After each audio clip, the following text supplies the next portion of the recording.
Why does the electricity company tell you to turn your air up to 80 during the day when you're gone and back down to 68 when you get home?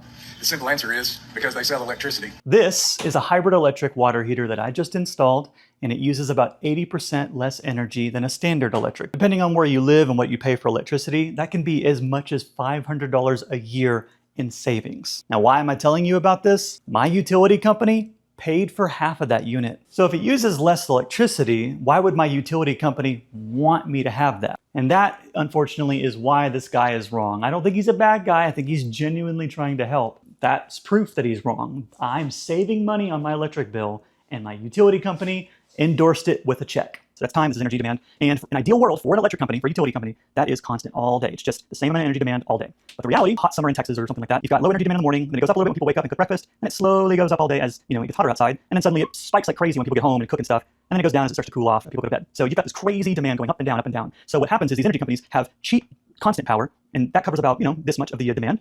So this is the cheapest power that they have is this part. And then they have this section. This is called dispatchable power. This is the power that's more expensive to run. And that right there is the problem. They're having to have all these plants on standby that don't do anything except for right here. So most of the time they sit there and do nothing, and then they have to ramp them up and spend more money on the more expensive dispatchable power. I forgot to mention the power lines. They have to be built to withstand that spike. That would be like building a 6-lane road in your neighborhood just because there's sometimes traffic. We're back at the whiteboard. So we established that your energy curve is kind of like this.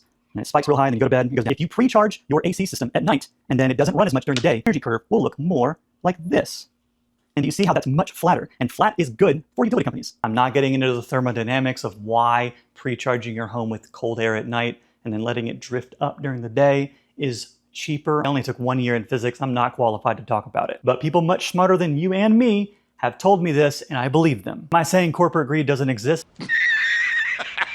No, of course not. Businesses love saving money. This is just one of those rare symbiotic coincidences where something that's good for them is also good for you. So yes, you should pre-charge your home with cold air at night if you want to save money. Personally, I like constant 74 all the time, so I'm okay with the lower efficiency for comfort. But if you want to save money, do the other thing.